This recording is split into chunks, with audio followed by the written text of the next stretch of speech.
নমস্কার, Rishibani institute of Vedic অ্যাস্ট্রোলজির পক্ষ থেকে স্বাগত জানাই আজকের জ্যোতিষ আলোচনায়। আমি শান্তনু, আপনাদের সঙ্গে। আলোচ্য বিষয় বিশুদ্ধ জ্যোতিষ। দেবগুরু বৃহস্পতি বক্রী হচ্ছেন আগামী 11ই নভেম্বর এবং তার এই বক্র গতি কন্টিনিউ করবে মার্চ মাসের 11 তারিখ পর্যন্ত। এর মধ্যে 5ই ডিসেম্বর 2025 তিনি কর্কট ছেড়ে প্রবেশ করবেন মিথুন রাশিতে। এর ফলে প্রত্যেকটি রাশি, প্রত্যেকটি লগ্নের মানুষ তারা ফল পাবেন। বলা যেতে পারে প্রথম দিকে তারা যথেষ্ট সুফল পাবেন। যখন বৃহস্পতি কর্কটে তুঙ্গ এবং বক্রী, আমরা সুফল পাবই। কিন্তু যখন বৃহস্পতি মিথুনে প্রবেশ করবে তখন কিন্তু একটু স্ট্রেস ফ্যাক্টর কাজ করতে দেখতে পাওয়া যাবে। আজকে আমরা যে রাশিটি নিয়ে আলোচনা করব সেটি হলো ধনু। কালপুরুষের নবম রাশি, অত্যন্ত বোল্ড, অত্যন্ত রিজিড এবং অত্যন্ত রেসপন্সিবল। আমার দৃষ্টিতে সবচেয়ে ভালো রাশি, শ্রেষ্ঠ রাশির পর্যায়ে আমি কিন্তু বারবার ধনুকেই দেখেছি। যাই হোক না কেন, প্রত্যেকটা রাশি তাদের নিজ গুণে শ্রেষ্ঠ, কিন্তু ধনু তো আলাদাই। যাই হোক না কেন, ধনুরাশি বা ধনুলগ্নের মানুষদের ক্ষেত্রে বৃহস্পতি অষ্টমে বক্রী হচ্ছে তুঙ্গ অবস্থায়। প্রচুর প্রাপ্তি যোগ সেটা বাড়তে দেখতে পাওয়া যাবে। ধনুরাশি ধনুলগ্নের মানুষ তারা অর্থনৈতিক ক্ষেত্রে উন্নতি করবেন।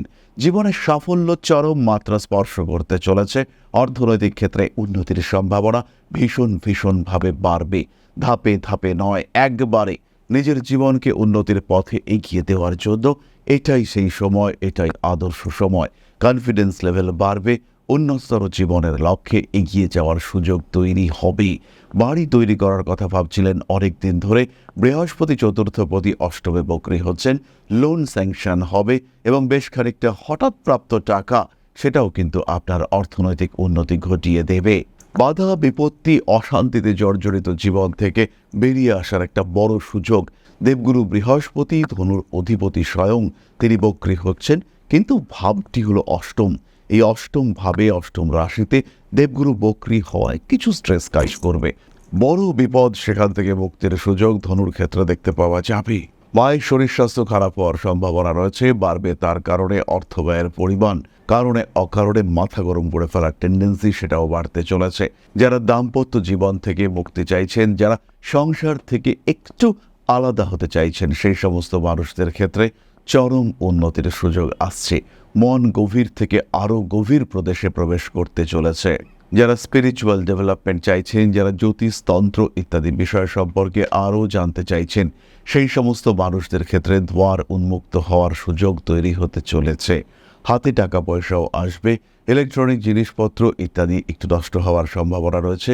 দ্বিতীয় রাহু এবং সেই রাহুর ওপর 5ই ডিসেম্বরের পর থেকে দেবগুরু বৃহস্পতির দৃষ্টি বেশ কিছু ক্ষেত্রে অকারণ খরচ বাড়িয়ে দেবে। তার সঙ্গে সঙ্গে কিছু করব, লড়ব, এই মেন্টালিটি সেটাও তৈরি হতে চলেছে। ইমোশনের ক্ষেত্রে একটু নিয়ন্ত্রণ আনা প্রয়োজন। বাক্যের উগ্রতা অবশ্যই বাড়বে। স্পষ্টবাদী মানসিকতা সেটাও বাড়তে চলেছে। নিজের ব্যক্তিত্বকে আরেকটু প্রকাশিত করবার সুযোগ সেটাও কিন্তু পেতে চলেছেন ধনুরাশি বা লগ্নের মানুষরা। কার্মিক উন্নতির সুযোগ রয়েছে। ভাই বোন, আত্মীয় পরিজন, দূরত্ব বাড়বে। সেই সমস্ত মানুষ যারা চাটুকারিতা করে আপনাকে ব্যবহার করছিল, তারা কিন্তু এবার ধীরে ধীরে আপনার থেকে দূরে সরে যাবেন। যারা বারবার আপনার সরলতার সুযোগ নিচ্ছিল, তারা কিন্তু এবার আপনার জীবন থেকে ধীরে ধীরে দূরে সরে যাবে। কাজকর্মের ক্ষেত্রে উন্নতি আসবে। ইন্টারভিউর ক্ষেত্রে বাড়বে সাকসেস। স্বামী কিংবা স্ত্রীর কর্মক্ষেত্রে উন্নতির সুযোগ বাড়তে চলেছে। বিবাহ বহির্ভূত জীবনে কিছু সম্পর্কের প্রতি আসক্তি সৃষ্টি হতে চলেছে। প্রত্যেকটা সম্পর্কের ক্ষেত্রে সমর্থন খুঁজে পাওয়ার প্রচেষ্টা সেটা আপনার ক্ষেত্রে দেখতে পাওয়া যাবে। সুতরাং লগ্নপতি চতুর্থপতি অষ্টমে বক্রী হচ্ছেন, শরীরের দিকে খেয়াল রাখতে হবে। মায়ের সঙ্গে সম্পর্ক অল্প বিস্তর খারাপ হতে পারে। ঋণ প্রাপ্তির সংযোগ চরম। লোন চাইলেই আপনি লোন পাবেন। হাতে টাকা আসবে, কিন্তু সেই টাকা যদি আপনার নিজের না হয়, তাকে খরচের ক্ষেত্রে একটা নিয়ন্ত্রণ বজায় রাখতে হবে। ছোটখাটো আইনি জটিলতা, সেখান থেকে মুক্তির সুযোগ আসতে চলেছে। মান সম্মান, যশ, প্রতিপত্তি ইত্যাদি বাড়ছে। কার্মিক উন্নতির সুযোগ দেখতে পাওয়া যাবে। ভারী কাজকর্ম অ্যাভয়েড করার চেষ্টা এটা অবশ্যই করতে হবে। মানসিক দিক থেকে চাপ আসতে পারে। নিজের উপর নিয়ন্ত্রণ অবশ্যই রাখতে হবে। ভালোবাসার জায়গাগুলিকে আরেকটু প্রকট করে তুলবার চেষ্টা অবশ্যই করা উচিত। নতুন রিলেশনশিপ আসছে এবং তার সঙ্গে সঙ্গে বাড়বে সোশ্যাল রেসপন্সিবিলিটি। কিছু কিছু বিষয়ে গোপনীয়তা রাখতে হবে, খেয়াল রাখতে হবে। ৮ নম্বর ঘরটি হলো গোপনীয়তার ঘর, আর সেই ঘরে বৃহস্পতি বক্রী হওয়ার সাথে সাথে তার কিছু নেগেটিভ ইম্প্যাক্ট হিসেবে আপনার গোপন বিষয়গুলি প্রকাশিত হতে পারে। আটকে থাকা সম্পত্তি উদ্ধার করবার এটাই সুযোগ। চলে আসবো আমরা নাক্ষত্রিক আলোচনা প্রসঙ্গে। প্রথমেই রয়েছেন মূলা। মূলা নক্ষত্রের জাতক এবং জাতিকা তাদেরকে নিজেকে উপলব্ধি করবার একটা সুযোগ পাবেন। ক্রিয়েটিভিটি বাড়বে, সুপ্ত গুণাবলীর প্রকাশ এবং বিকাশ, এই দুটো আমরা দেখতে পাবো। আপনার মধ্যে যে শৈল্পিক সত্তা ছিল সেটা প্রকাশিত হতেই দেখতে পাওয়া যাবে। বেশ কিছু বিষয় নিজের ভেতর থেকে উন্মোচিত হওয়ার সুযোগ সৃষ্টি হতে চলেছে। ভালোভাবেই বাড়বে কম্পিটিশন। এই কম্পিটিশনে সাকসেসফুল হওয়ার সঙ্গে সঙ্গে নিজেকে প্রতিষ্ঠিত করবার একটা সুযোগ আপনি পেতে চলেছেন। নতুন ব্যবসা শুরু করা যেতে পারে। কঠিন পরিস্থিতিতে কঠিন সিদ্ধান্ত নেওয়ার প্রয়োজনীয়তা সৃষ্টি হতে চলেছে। উচ্চবিদ্যার ক্ষেত্রে, অতি উচ্চবিদ্যার ক্ষেত্রে চরম সাফল্য পাবেন মূলা নক্ষত্রের মানুষরা। আধ্যাত্মিক চেতনার উন্মোচন ঘটতে চলেছে। ঋণ গ্রহণ করে একটু কঠিন পরিস্থিতিতে পড়তে পারেন। মূলা নক্ষত্রের জাতক বা জাতিকার বাবার শরীর নিয়ে দুশ্চিন্তা বাড়তে পারে। বংশ সম্পর্কিত কোনো অস্থিরতা আপনাকে ডিস্টার্ব করতে পারে এবং তার সঙ্গে সঙ্গেই মানসিক দুশ্চিন্তা থেকে মুক্তির একটা সুযোগ সেটাও কিন্তু আসতে পারে। হঠাৎ করেই কিছু রোগের সম্মুখীন হতে পারেন। নিজেকে নিয়ন্ত্রণে রাখার প্রচেষ্টা অবশ্যই করতে হবে। মাতৃকুলে আপনার গ্রহণযোগ্যতা বাড়তে চলেছে। পরবর্তী নক্ষত্র পূর্বাষাঢ়া। রিলেশনশিপের ক্ষেত্রে উন্নতি আসবে। একটু বেশি ঘনিষ্ঠতা আপনার জীবনে সমস্যা ডেকে আনতে পারে। মা বাবা ভাই বোন এদের সঙ্গে অ্যাটাচমেন্ট বাড়ছে, কিন্তু যে সমস্ত মানুষের সঙ্গে আপনার পরিচয় আছে, আলাপ রয়েছে, আত্মীয়তার সম্পর্কও রয়েছে, এরকম বহু মানুষের সঙ্গে আপনার দূরত্ব সৃষ্টি হবে। সুযোগ নেওয়া, আপনাকে ব্যবহার করা ইত্যাদি থেকে নিজেকে মুক্ত করবার একটা প্রচেষ্টা অবশ্যই আপনি প্রকাশ করতে পারবেন। কিছু সম্পর্কের জটিলতায় জড়িয়ে যাওয়া এবং সেখান থেকে নিজেকে মুক্ত করবার প্রচেষ্টা অবশ্যই করতে পারেন। কর্মক্ষেত্রে উন্নতি হচ্ছে। ইন্টারভিউর ক্ষেত্রে সাকসেস রেট প্রবল বেশি। বাবা মা ভাই বোন এদের সঙ্গে অ্যাটাচমেন্টে কিছুটা গণ্ডগোল সৃষ্টি হতে পারে। মানসিক দিক থেকে কিছুটা চাপের সম্মুখীন হওয়ার সম্ভাবনা দেখতে পাওয়া যায়। রাজনৈতিক সক্রিয়তা বাড়তে চলেছে। ভাবনা চিন্তার গভীরতাও বাড়তে দেখতে পাওয়া যাবে। অনৈতিক কাজকর্ম থেকে নিজেকে দূরে সরিয়ে রাখার প্রচেষ্টা আপনার অবশ্যই করা উচিত। ভাবনা চিন্তার ক্ষেত্রে আরেকটু সক্রিয় হওয়ার চেষ্টা করা যেতে পারে। পরবর্তী নক্ষত্র উত্তরাষাঢ়া। শরীরে ব্যথা, যন্ত্রণা, রোগের মাত্রা কোনো কোনো সময় বাড়তে দেখতে পাওয়া যাবে। নতুন কাজ, নতুন সুযোগ আপনার জীবনে আসতে চলেছে। প্রেম, ভালোবাসা ইত্যাদির ক্ষেত্রে বাড়তে পারে অস্থিরতা। কোনো আইনি লড়াইতে জয়লাভ করবার সুযোগ রয়েছে। হঠাৎ করেই কিছু বাড়তি টাকা পয়সা পেয়ে যেতে পারেন। নতুন কর্মক্ষেত্রে সংযুক্ত হতে পারবেন। বিবাহিত জীবনে অল্প বিস্তর অশান্তি ফেস করতেই হবে। বাবা মার সঙ্গে সম্পর্ক একটু জটিল হয়ে উঠতে পারে। আপনাকে বঞ্চিত করা হচ্ছে, আপনাকে অবহেলা করা হচ্ছে, এই ফিলিংস আপনার ক্ষেত্রে জেগে উঠবার সম্ভাবনা কিন্তু প্রবল। মাতৃতুল্য ব্যক্তিবর্গের সঙ্গে সম্পর্কের ঘনিষ্ঠতা বাড়তে দেখতে পাওয়া যাবে। কর্মক্ষেত্রে বেশ কিছু অশান্তির সম্ভাবনা সৃষ্টি হতে চলেছে। ফটকা টাকা পয়সা উপার্জনের ক্ষেত্রে আসতে পারে বাধা। অকারণ শত্রুতা এড়িয়ে চলার চেষ্টা করতে হবে। সুতরাং দেবগুরু বৃহস্পতি অষ্টমে বক্রী হচ্ছেন, এই বিষয়ে দুশ্চিন্তার কিছু নেই। তবে একটু সাবধানতা অবশ্যই আপনাকে গ্রহণ করতে হবে। প্রত্যেকটা কাজের মধ্যে কিছু সিস্টেম ফলো করার চিন্তা চেষ্টা এটাও অবশ্যই করতে হবে। কাজকর্মের ক্ষেত্রে আরেকটু এগোবার চেষ্টা করুন, আরেকটু পরিশ্রম সেটাও করতে হতে পারে। যাই করুন না কেন সেখানে যেন একটা সিস্টেম থাকে। যেটাই আপনি করুন না কেন সেখানে যেন একটা সমৃদ্ধ ব্যবস্থাপনা থাকে। নিজের সৃজনশীলতাকে জাগিয়ে তোলার চেষ্টা করুন। নিজের সুপ্ত প্রতিভা তাকেও জাগ্রত করবার চেষ্টা করুন। জ্যোতিষতন্ত্র ইত্যাদি শিক্ষার প্রতি আগ্রহ বাড়বে। এই আগ্রহ আপনার ক্ষেত্রে ভীষণ ভীষণ পজিটিভ হতে চলেছে। ভাইবস ফিল করবার চেষ্টা করুন, ভালো থাকার চেষ্টা অবশ্যই করুন। তাহলে এবার আমরা চলে আসব আলোচনার পরবর্তী পর্যায়ে, অর্থাৎ আপনাদের প্রশ্নে জ্যোতিষের উত্তর।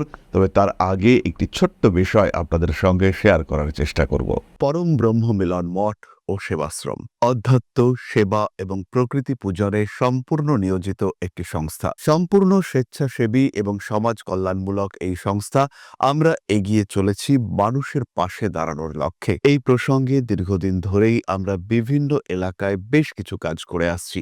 আপনাদের সহযোগিতা, আপনাদের পাশে দাঁড়ানো, আপনাদের হাতে হাত মিলিয়ে এগিয়ে নিয়ে আসার চেষ্টা, আপনাদের সহযোগিতা, আপনাদের পাশে দাঁড়ানোর প্রয়াস, এই সমস্ত কিছুই আমাদেরকে এগিয়ে নিয়ে চলেছে। আমাদের পাথেয় হয়ে উঠেছে আপনাদের ভালোবাসা। বিগত বেশ কিছুদিন ধরেই আমরা বিভিন্ন অনগ্রসর এলাকায় কাজ করে চলেছি। কখনো আমরা শিশুদের মধ্যে শিক্ষা উপকরণ বিতরণ করেছি, কখনো আমরা পুজোর পোশাক বিতরণ করেছি, কখনো তাদের খাদ্যের ব্যবস্থা করেছি।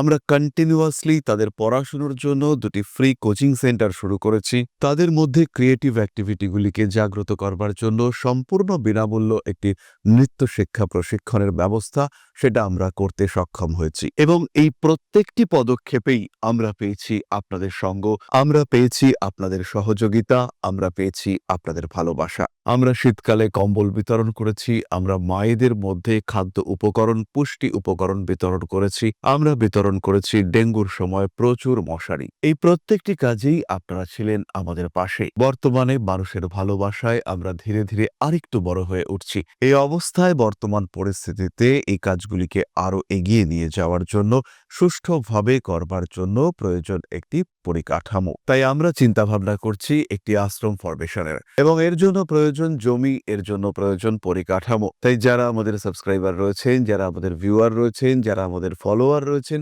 যারা আমাদেরকে ভালোবাসেন, যারা আমাদের পাশে থাকেন, প্রত্যেকটি সহানুভূতিশীল মানুষের কাছে আমাদের অনুরোধ, সাধ্যমতো সামান্য পরিমাণে আপনারা এগিয়ে আসুন।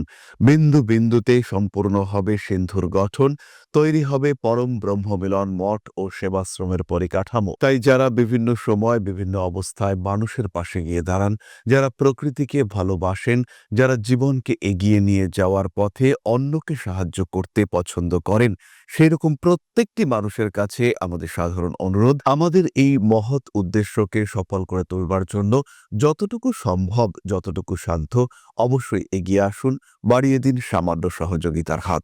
অধ্যাত্ম, সেবা এবং প্রকৃতি পূজনের এই মহান কর্মে, মহান ব্রতে ব্রতী হয়েছি আমরা। আমাদের সঙ্গে হাতে হাত মিলিয়ে আপনারাও যতটুকু সম্ভব এগিয়ে আসুন। সবার প্রচেষ্টায় এই বিরাট কর্মযজ্ঞ সাফল্যমণ্ডিত হবে। সবাইকে জানাই অগ্রিম ধন্যবাদ।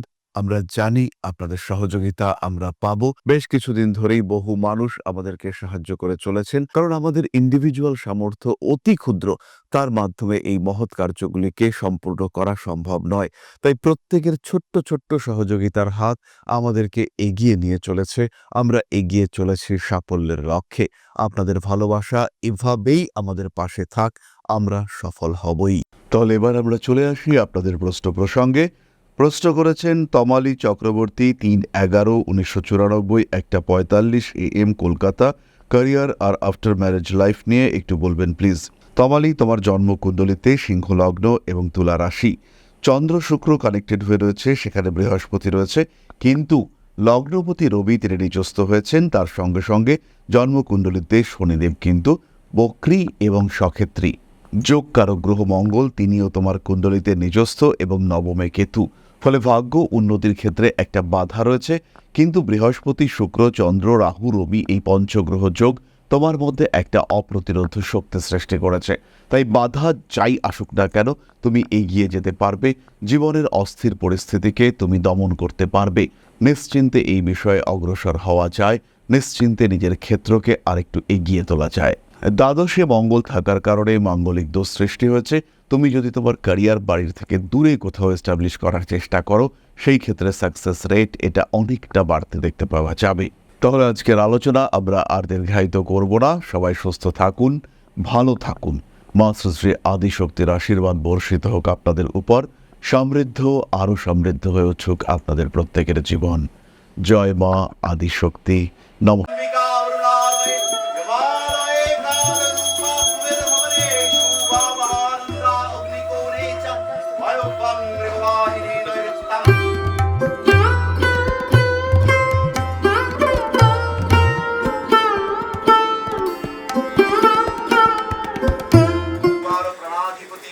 श्रीमद् दक्षिणा कालिका परिषदाय स्वाहा।